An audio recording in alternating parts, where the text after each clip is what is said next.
दोस्तों GSN महाज जो हिकिड़ो इहो तंज़ीमी दस्तूर रहियो आहे त हुन हमेशह तनक़ीद खे जेको आहे सो भलीकार कई आहे ऐं असां GSN महाज जे वर्कर तौरु या GSN महाज जा जेके अॻवान आहिनि उन्हनि हमेशह पाण खे माण्हुनि जे अॻियां पेश कयो आहे त असां में जेकॾहिं का कोताही आहे या असां तारीख़ में के ग़लतियूं कयूं त असां पेश थियण लाइ तयारु आहियूं।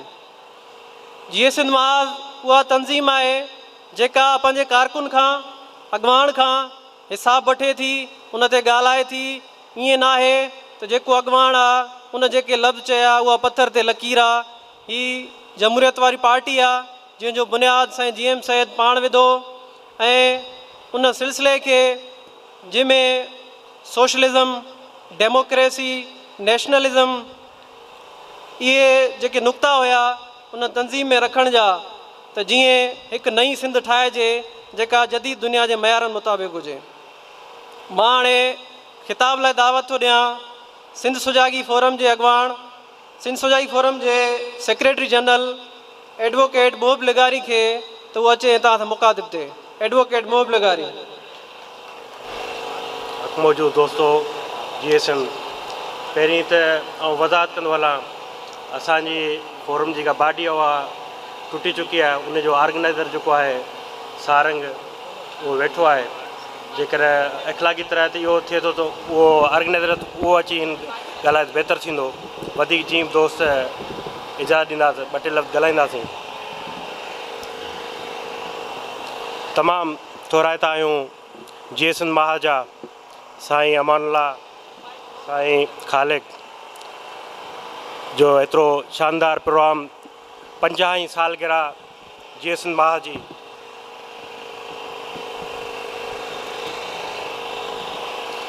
अॼोके हिन ॾींहं ते साईं GM सैयद पंहिंजे घर में हिन तंज़ीम जो बुनियादु विधो।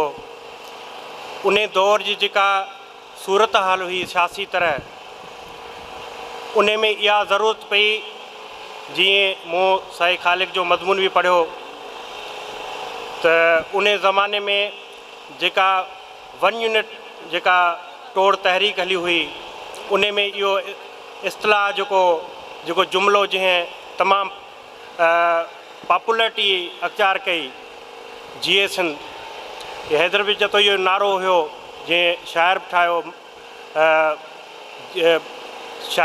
शाइर हींअर मूंखे ज़हन में कोन्हे को पर माना हुनजो इहो आख़िरी लफ़्ज़ GSN हुआ। सो उन जे साईं GM सैयद उन जे नारे सां हिन पार्टी जो बुनियादु रखियो GSN महाज।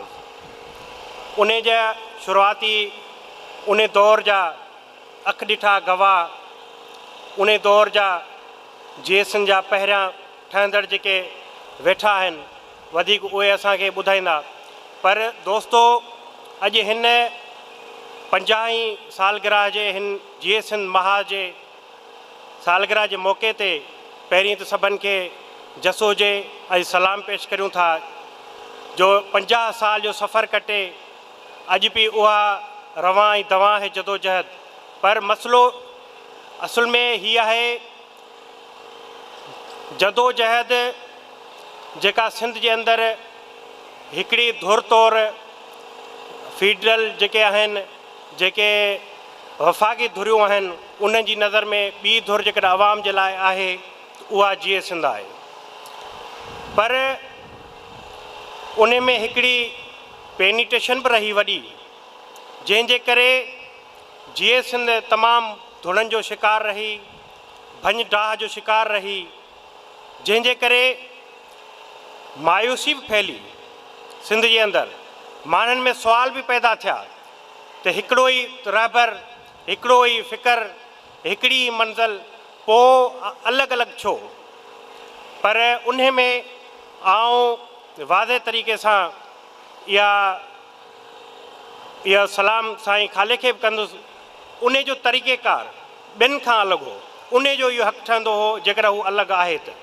बाक़ी जेके आहिनि उन्हनि जो ख़्याल बि साॻिया, कम बि साॻिया ऐं मंज़िल बि साॻी।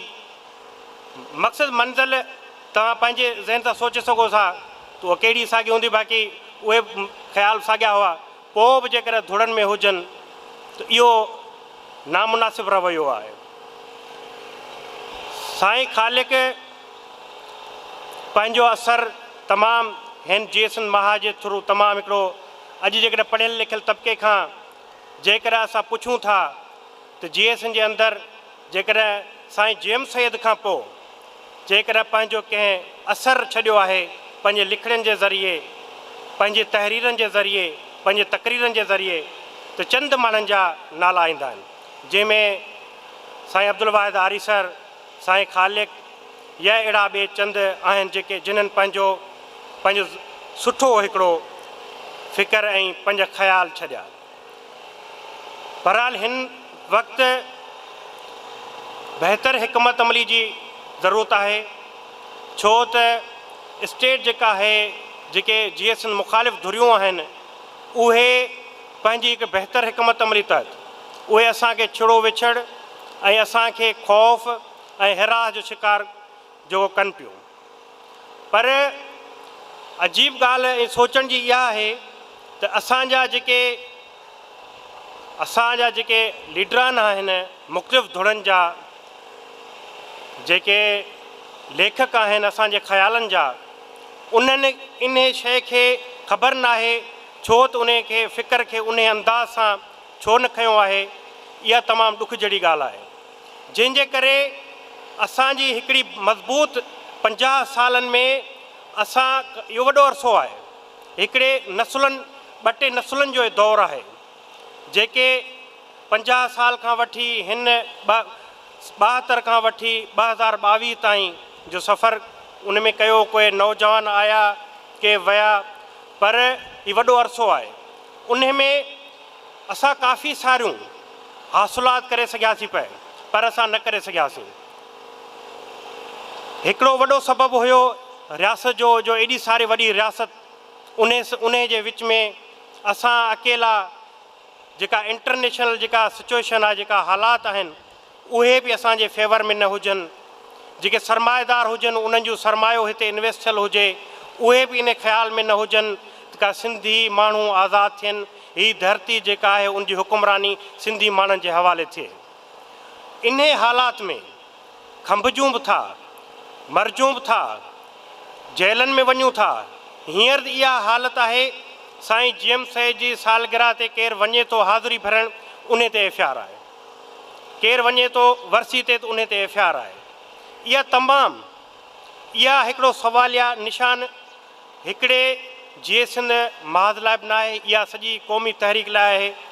इन खे कंडेम करणु घुरिजे, छो त हू असांखे हाणे इन्हनि शयुनि खां परे करण लाइ नवनि ज़हननि खे अॻे यूनिवर्सिटियुनि जे अंदरि साईं पाण लिखियो, असां साईं अमला ऐं सिंध यूनिवर्सिटी खां आयासीं। साईं जेम्स सैयद जॾहिं बुनियादु रखियो पिए, अॼु उन सिंध यूनिवर्सिटी में शागिर्द सियासत ते पाबंदी आहे, का हुते चुरफुर नथी करणु ॾिनी वञे।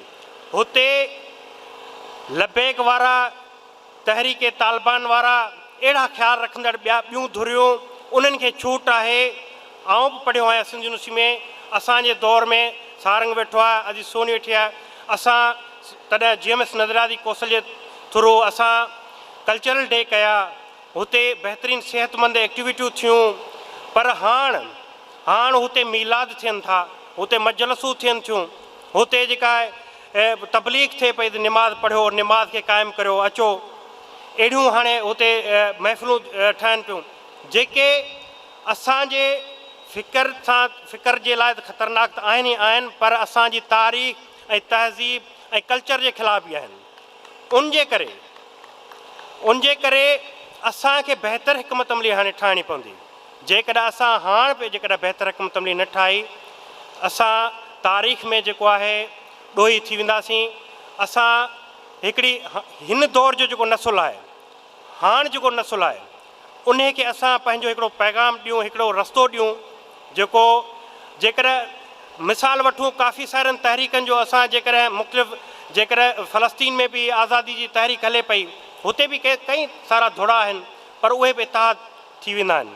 पर हिते साईं रसूल बख्श दर्स इहा कोशिशि कई हुई त इतिहाद थिए, पर उन में असांजा जेके काफ़ी सारा अॻुवान आया पर जेके पंहिंजे पाण खे चवंदा असां सभ खां वॾा लीडर आहियूं सिंध जा, उहे उनमें न आया। इहा तमामु ॾुख जहिड़ी ॻाल्हि हुई। पर हींअर इहा हिकिड़ो सुठो सवण हुयो जो समूरनि नंढनि धोड़नि ग्रुपनि उन्हनि गॾिजी करे हिकिड़ी साईं जिम्स जी मदार ताईं रैली कढी ऐं ॾुख जहिड़ी इहा ॻाल्हि आहे त उन्हनि सभिनि ते एफ.आई.आर. थी हुई। पर उहे जेके कंहिंसां गॾिजण लाइ तयारु न हुआ, हुते जेके जिन्हनि जलसा कया उन्हनि ते कंहिं बि लीडर ते एफ.आई.आर. न हुई, न कोई कंहिंजो नालो हुयो। पुछो थी छो इन्हनि जो नालो न हो, चऊं त इहे तमामु वॾा लीडर आहिनि, जेकर इहे गिरफ़्तार थी वञनि त जेल जो निज़ाम ख़राबु थी वञे हा, उन जे करे इन्हनि ते एफ.आई.आर. न आहे। बाक़ी ॿिया जेके आहिनि इहे जेल जो निज़ाम कोन ख़राबु थिया, उन करे हिननि जा एफ.आई.आर. में नाला अची विया आहिनि। इहे हुननि जा जेके आहे मंतकी हिकिड़ो सुवाल जो जवाबु हुयो। पर हाणे उनखे उहो मर्ज़ी जा मालिक आहिनि, कहिड़ो बि हू पंहिंजो जवाबु ॾेई सघनि था।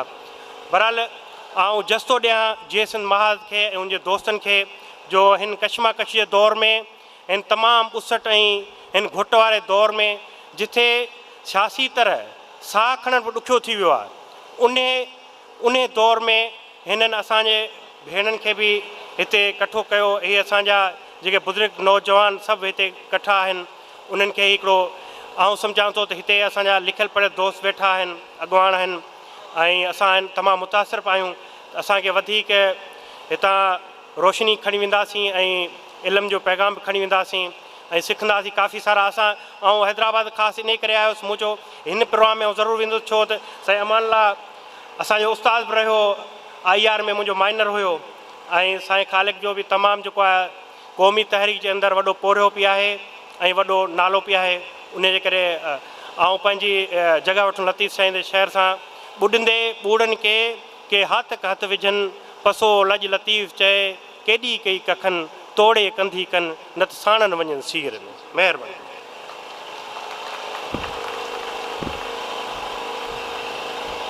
महिरबानी। इहो असांजो दोस्त सिंध सुजागी फोरम जो सेक्रेटरी जनरल एडवोकेट मोहब लगारी।